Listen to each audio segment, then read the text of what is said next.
जीवन का शिक्षा पे बोलो तो आप शिक्षा उच्च शिक्षा है तो शिक्षा ही है। नहीं वो उनको रहने दो, आप तो शिक्षा। मैं ये कह रहा था कि जीवन का प्रकाश शिक्षा से आता है, नहीं तो आदमी अंधेरे में रहता है। तो ये प्रकाश कौन लाएगा?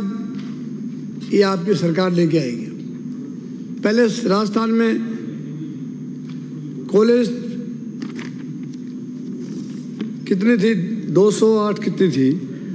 250 और 300 कुछ कॉलेज, 304 कॉलेज कांग्रेस सरकार ने खोली।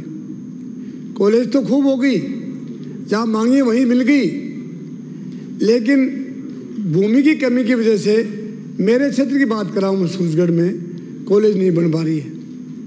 एक किसी छोटी सी स्कूल के अंदर बच्चे पढ़ रहे हैं 450। तो मैं मंत्री जी से निवेदन करूँगा कि आप व्यवस्था भूमि की भी करें। पूर्व प्रदेश सरकार ने पैसे तो सारे कॉलेजों के दे दिए उसी हाथों हाथ, और जिनके पास भूमि थी वो बन भी गई, लेकिन जहाँ भूमि नहीं थी नगर पालिकाओं के पास, उनकी नहीं बन पा रही है। तो सबसे पहले तो मैं निवेदन करूँगा कि आप एक व्यवस्था करें कि 10 बीघा जमीन की कहीं व्यवस्था करके सूरजगढ़ में बिल्डिंग बनवाएं। कॉलेज राजस्थान में आज मैं समझता हूँ महिला कॉलेज भी गुजरात के बाद में दूसरा नंबर राजस्थान में है। शिक्षा का एक मार्ग इतना अच्छा खोज किया अशोक जी ने कि इंग्लिश मीडियम स्कूल भी खोली, कॉलेज भी खोली, पर पढ़ाने वाले प्रिंसिपल हैं वो आपके कम हैं, मास्टर भी कम हैं। और सबसे बड़ी दुखद बात तो ये है कि वीसी सारे यूपी के लेके आ गए और वो सारे घोटाले कर रहे हैं। अब गुजरात का तो आएगा कोई डायरेक्टर आ जाएगा और यूपी का वीसी आ जाएगा, तो राजस्थान में है ही नहीं क्या वीसी। आज तक के इतिहास में जो भी वीसी बना है राजस्थान का ही बना है, और यूपी के बनने लग गए। तो यूपी वाले ज्यादा साहूकार हैं क्या? राजस्थान को ये समझे कि राजस्थान में सब लोग सही हैं, गलत कोई भी नहीं है, लेकिन आप लोगों ने यूपी के वीसी लगा रखे हैं और बड़ा घोटाला है। पर 5 साल तक दिखाई दे वीसी भी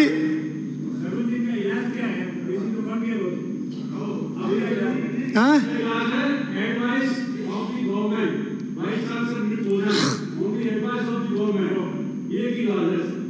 तो श्रवण जी से पूछ रहे हैं, श्रवण जी इलाज पूछ रहे हैं आपसे। लाए कहाँ से? गवर्नर भी गवर्नर यूपी का है तो लाएंगे कहाँ? कौन हो लाने वाले वो लेके आएगा। आपके समय क्या है सभी? गवर्नर हमारे टाइम गवर्नर था ना, गवर्नर तो बदल नहीं सकते। तो गवर्नर लिखता था कॉलेज तो हमारे को क्यों होल्ड में देते हो? सीएम साहब की मेहरबानी होनी चाहिए। तो गवर्नर क्या करेगा? गवर्नर तो सीएम साहब करेंगे वो होगा, तो गवर्नर का तो नाम ही क्यों ले रहे हो आप?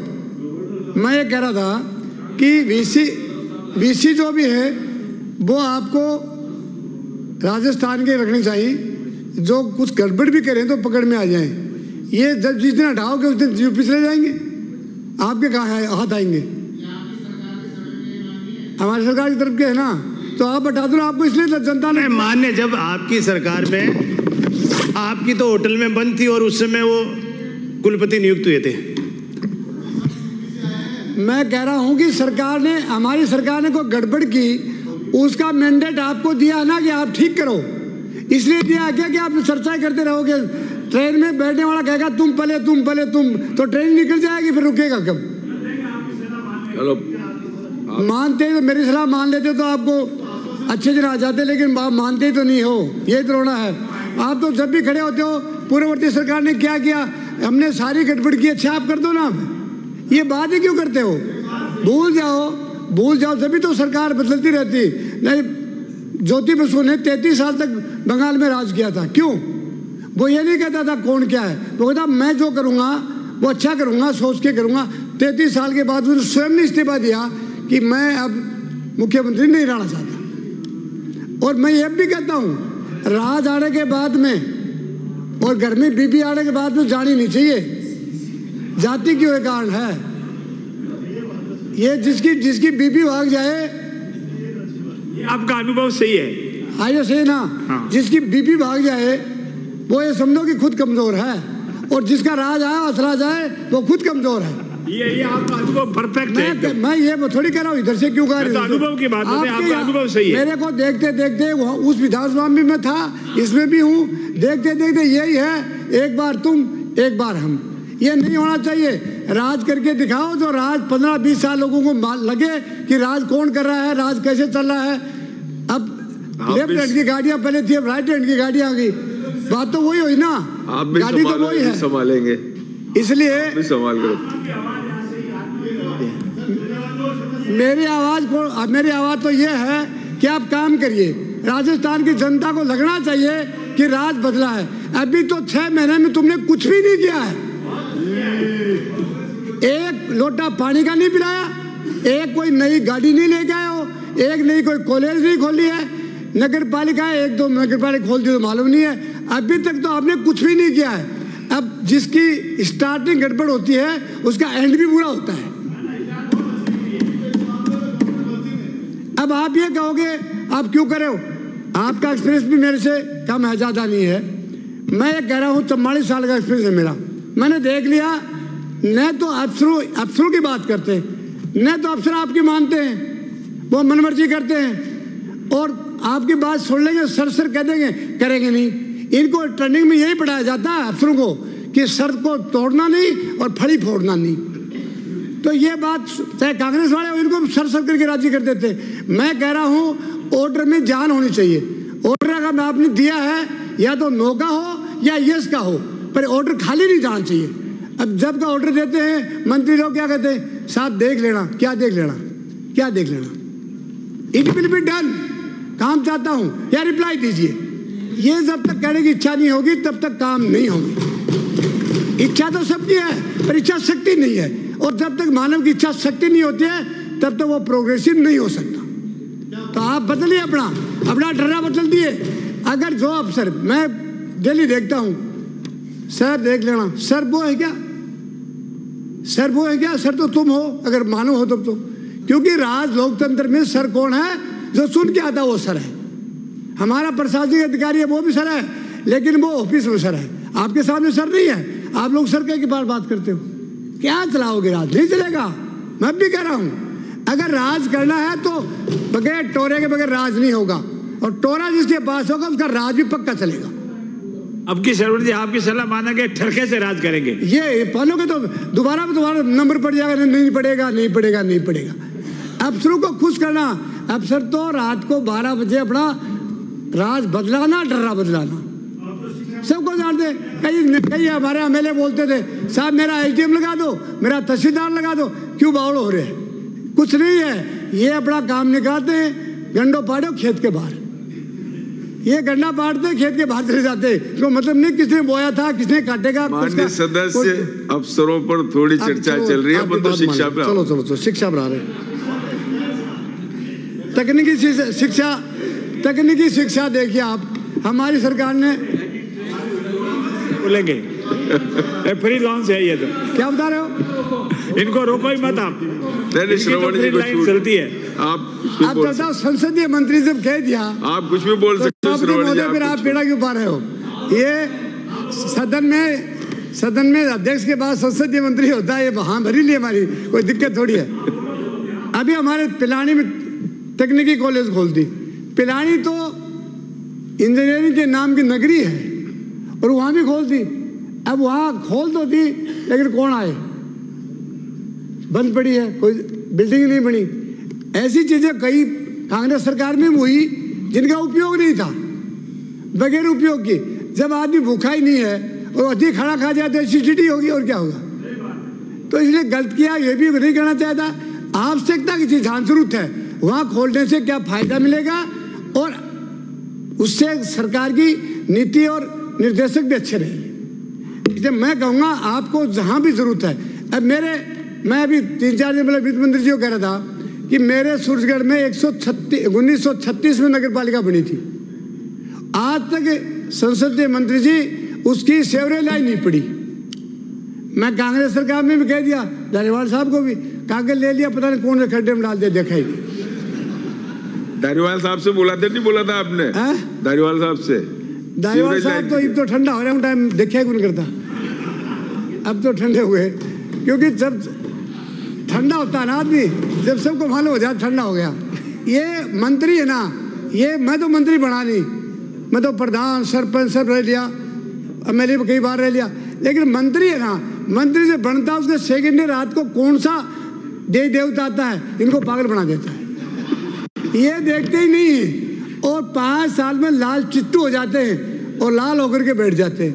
मैं कहता हूँ जनता ने जो तुम्हें मौका दे ही दिया और तुमको मौका मिल ही गया और जन्म तुमने ले ही लिया इस काम में और जलेबी की तरह घूम ही गए, तो रस में डूब के मजा लो।